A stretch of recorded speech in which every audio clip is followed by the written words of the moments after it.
สบายดีสบายดีแนะนำตัวในน้องละชื่อว่านั่นใดน้องดาหรือว่ายังบ่เคยสร้างครอบครัวแบบว่าเป็นเขาโรงเรียนเด้บ่ได้เข้าแล้วออกแล้วโดยจบเรียบร้อยบ่หรือว่าตั้งออกบ่ได้จบตั้งออก เป็นแนวใดฮอดห้องได้จังออกบ่สิบ่มีคนเห็นหน้าใส่พ่ออยากได้คนรูปร่างหน้าตาหล่อบ่หรือว่าแบบใดแบบเขาเบิ่งพองาม อายุนี่เด้น้องละอยากได้ประมาณ30 40 50โดย60นี่เด้ซะก็พอเบิ่งอยู่ได้ ปัจจุบันนี้น้องละอาศัยอยู่กับไผอยู่กับพ่อแม่เด้เสียแล้วน้องหลายบ่น้องละบ่มีจักคน3เขาเป็นคนหลาเพิ่นแบบเพิ่นบ่ได้อยู่กับเจ้าบ่เด้น้องบ่เพิ่นบ่อยู่เพิ่นไปสร้างครอบครัวมาแล้วโดยตอนนี้นี่มีแต่เจ้าที่ว่ายังบ่ทันสร้างครอบครัวโดยอยู่น้ำพ่อ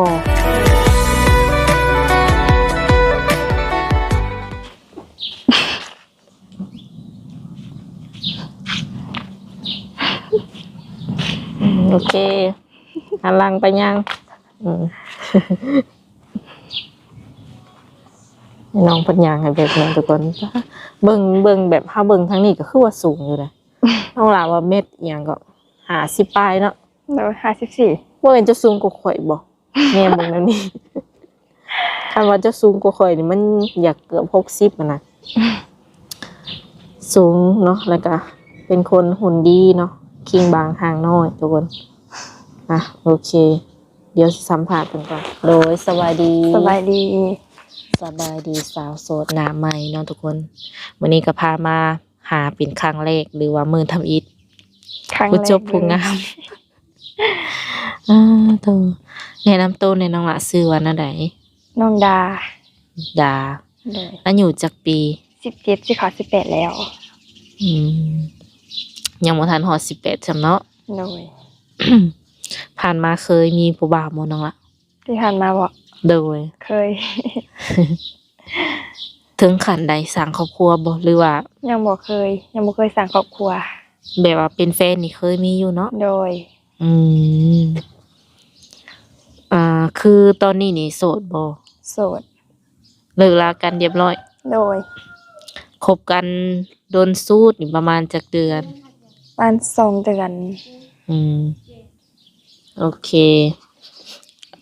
ผ่านมานี่ยังบ่ทันสร้างครอบครัวแต่ว่าผู้บ่าวผู้แฟวนี่ก็เคยแบบคุยหยังอยู่เนาะโดยตอนนี้นี่แบบว่าความรู้สึกเป็นจังไดคือแบบอยากออกมาเปิดใจรู้สึกแบบว่าอยากมีคนดูแลซัพพอร์ตโดยเปิดใจหาคนคุยคนซัพพอร์ตซื่อๆบ่หรือว่าอยากได้แบบเป็นคู่ชีวิตเลยโดยอยากได้เป็นคู่ชีวิตเลยเนาะ น้องละเฮ็ดหยังอยู่ตอนนี้บ่ได้เฮ็ดหยังอยู่บ้านซื่อเข้าโรงเรียนเด้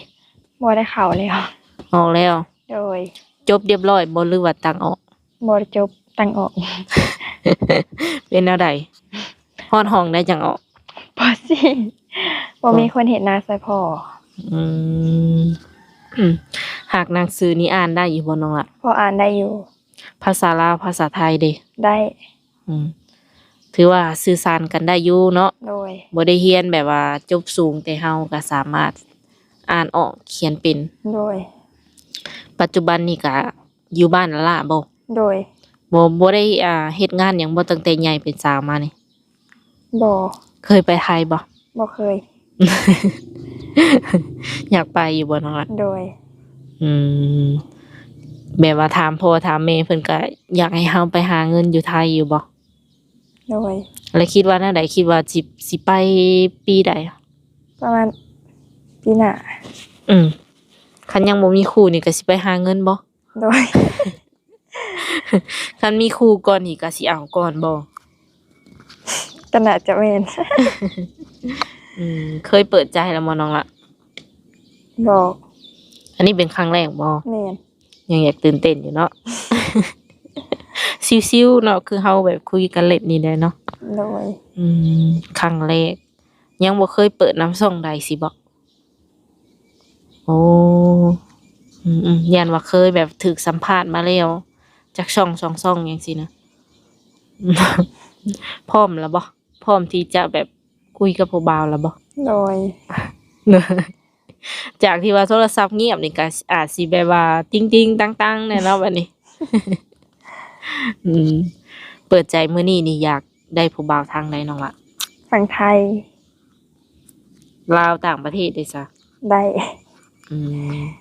มีสเปคอยู่บ่อยากได้คนรูปร่างหน้าตาหล่อบ่หรือว่าแบบใด แบบพอเบิ่งพองาม อืม อายุนี่เด้น้องล่ะอยากได้ประมาณ ประมาณ30 40 50โดย60นี่เด้ซะ ก็พอเบิ่งอยู่ได้ พอเบิ่งอยู่เนาะเพิ่น เข้ามาคุยได้เนาะ โดย แสดงว่า60นี่ก็น้องเพิ่นก็ให้โอกาสเนาะลองเข้ามาคุยกับน้องเพิ่นเบิ่งได้น้องหลานแบบเบิ่งนี่คือสิสูงแฮงบ่ประมาณเท่าใดจะสูง 154 หนักเท่าใด บ่ฮู้ บ่เคยติดบ่ บ่เคยติดน้ำหนักเลย โดย ปัจจุบันนี้น้องหลาอาศัยอยู่กับไผ อยู่กับพ่อ แม่เด้ เสียแล้ว ไอ้น้องหลายบ่น้องละ บ่ มีจักคน 3เฮาเป็นคนหลา เพิ่นแบบเพิ่นบ่ได้อยู่กับเจ้าบ่เด้นี่ไอ้น้อง บ่เพิ่นบ่อยู่เพิ่นไปสร้างครอบครัวมาแล้ว โดย ตอนนี้นี่ มีแต่เจ้าที่ว่ายังบ่ทันสร้างครอบครัว โดย อยู่น้ำพ่อ โดย เป็นลูกสาวหลาอีกบัดนี้เนาะในใจคิดว่า จะหาแบบสามีมาอยู่นำบ่หรือว่าสิไปอยู่นำสามี มาอยู่นี่ก็ได้อยู่นำเพิ่นก็ได้ โดย ถ้าเพิ่นจะเอาไปอยู่นำนี่ก็ไปได้อยู่บ่ โดย สมมุติว่าเฮาไปพ่อสิอยู่กับไผเที่ยวมาเยี่ยมเอาได้บ่ โดย พ่อยังแข็งแรงบ่ กะแข็งแรงอยู่ แต่เพิ่นกะบ่แข็งแรงปานใด เพิ่นจักปีแล้วน้องล่ะ ประมาณ50 50 ปียังโอเคอยู่เนาะยังไปหันไปนี่ได้อยู่ โดย หักเที่ยวมา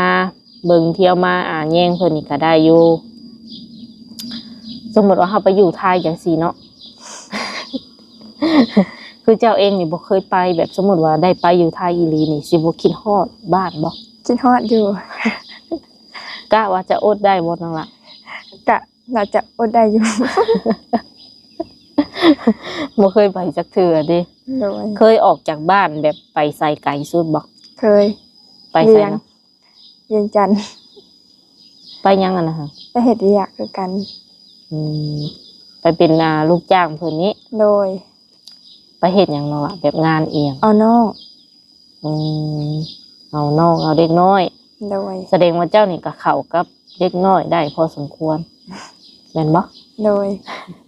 เผื่อว่าหนุ่มๆที่ว่าเพิ่นมีลูกเนาะ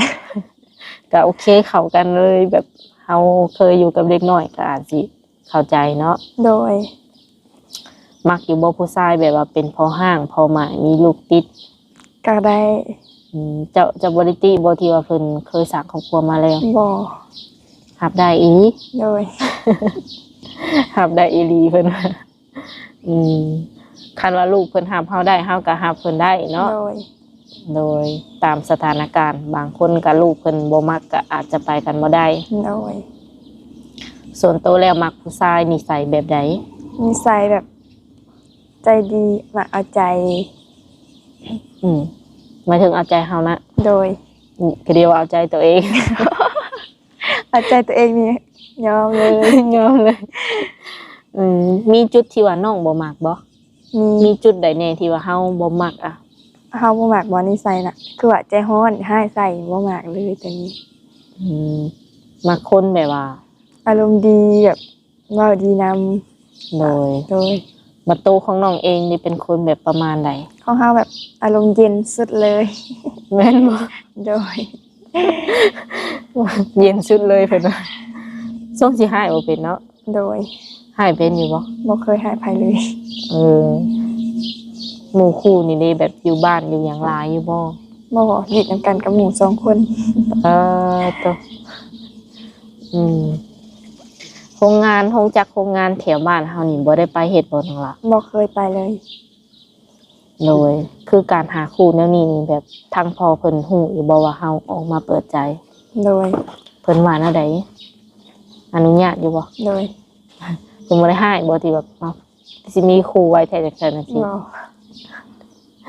พ่อก็อนุญาตเนาะเวลาที่ว่าเฮาเจอคู่เนาะหรือว่าเจอคนที่ว่าถูกใจ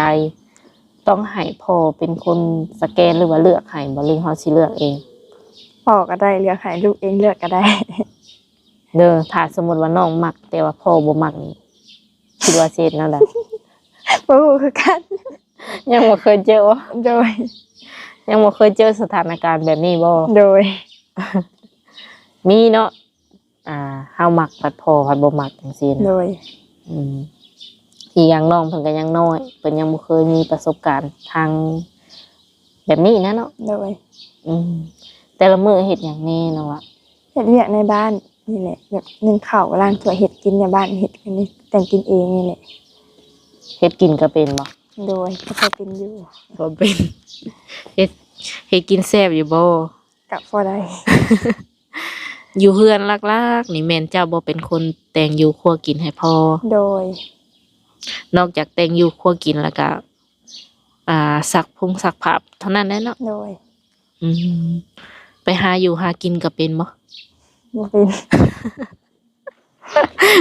ไผหามาให้เฮาเฮ็ดซะ ซื้อเอา อืมแบบบ้านเฮานี่ใกล้กับตลาดตะลีอยู่บ่ โดย คือเฮาเปิดใจเนาะถ้าสมมุติว่ามีผู้บ่าวเพิ่นอยากมาเบิ่งตัวเฮาอยากมาเห็นตัวจริงว่าน้องหลาเป็นแนวใดหันนะอนุญาตให้เพิ่นมาหาอยู่บ่ ได้ และกรณีที่ว่าเพิ่นมาบ่ได้แต่เพิ่นอยากเห็นเจ้าเนาะเพิ่นให้เจ้าไปหาอยู่มุกดาหารก็สิไปได้อยู่บ่คิดว่า ก็สิไปได้อยู่มั้งแต่เฮาบ่มีบัตร อืมเฮ็ดบัตรบัตรขาวไปอาจจะได้อยู่เนาะ โดย เอาไผไปนำถ้าเฮาสิไปอีหลี หมู่ก็ได้ไปเป็นหมู่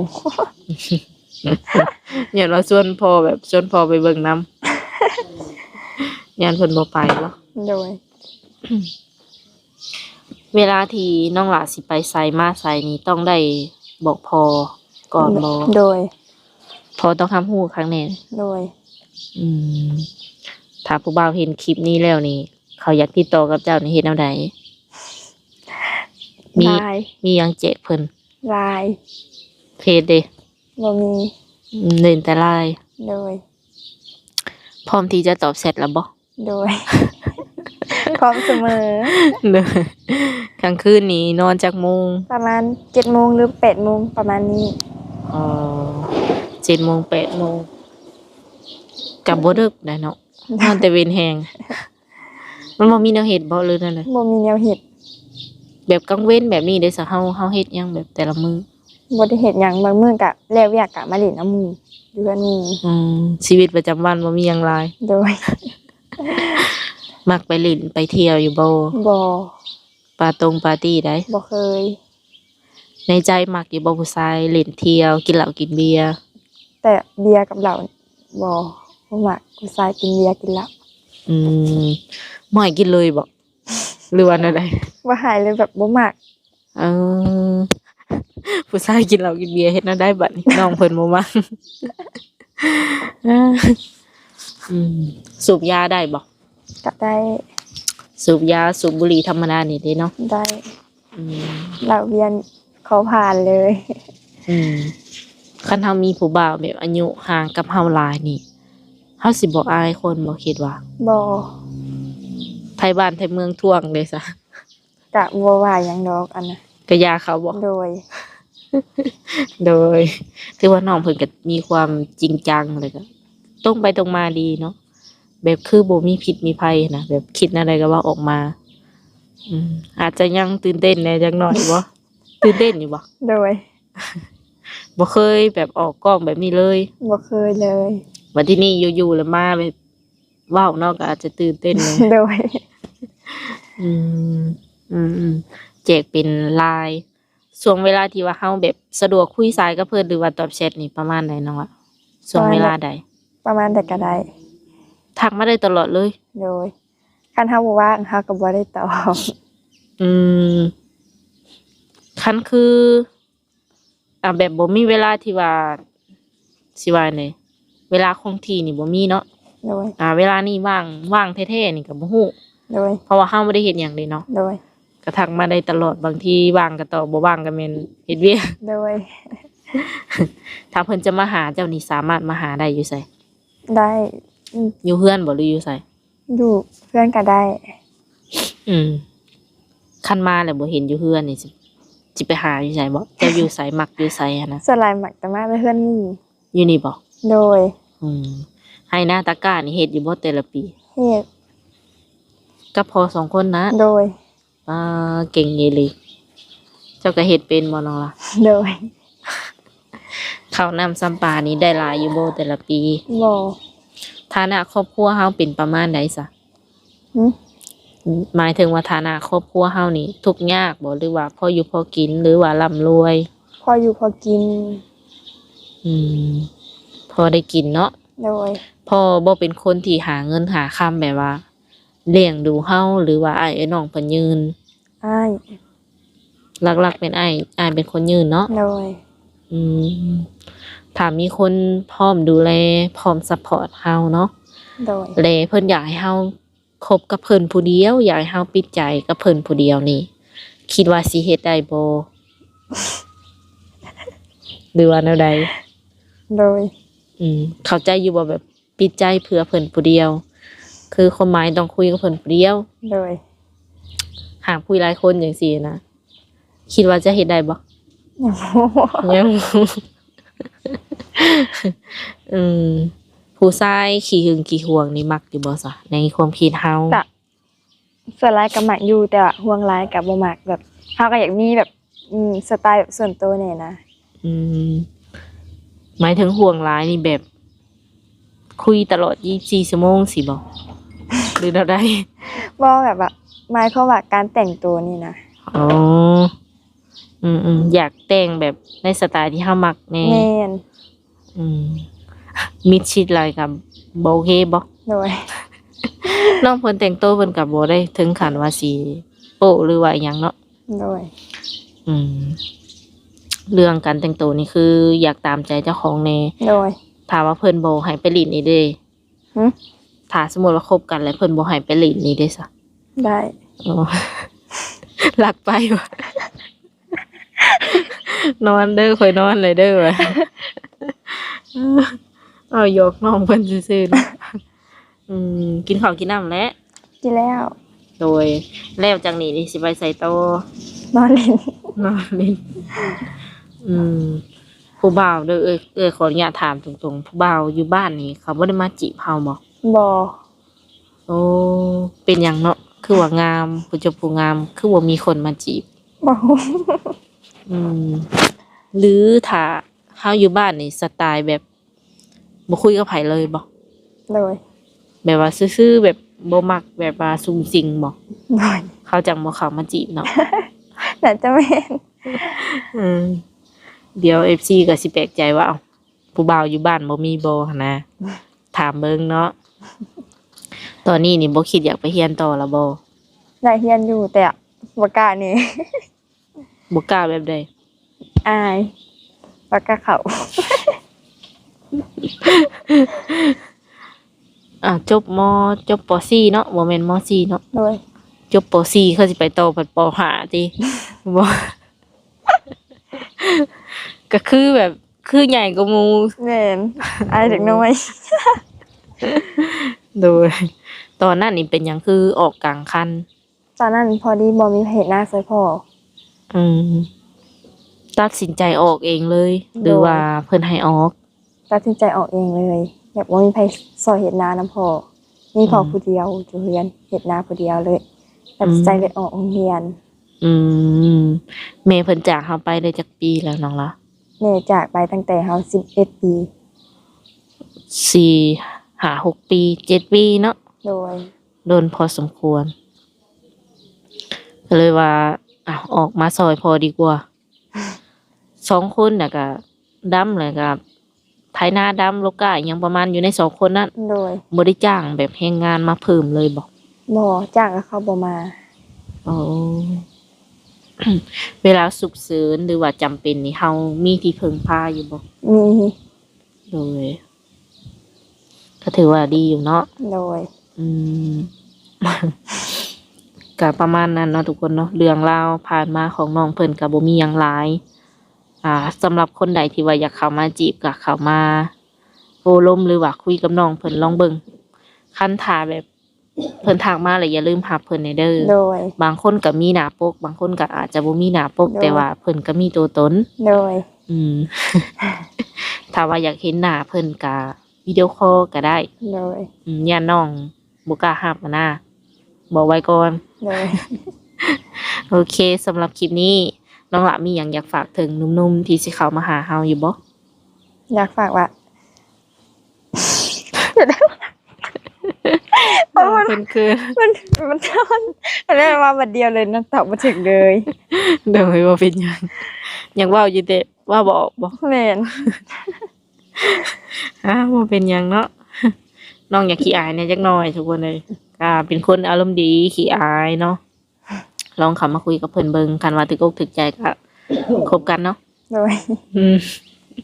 โอเคสำหรับคลิปนี้ทางสาวบนเปียงก็สิได้ขอตัวเจ้าไว้ก่อนมื้อหน้ามื้อในค่อยว่ากันใหม่เนาะ โดย โดยสบายดี สบายดี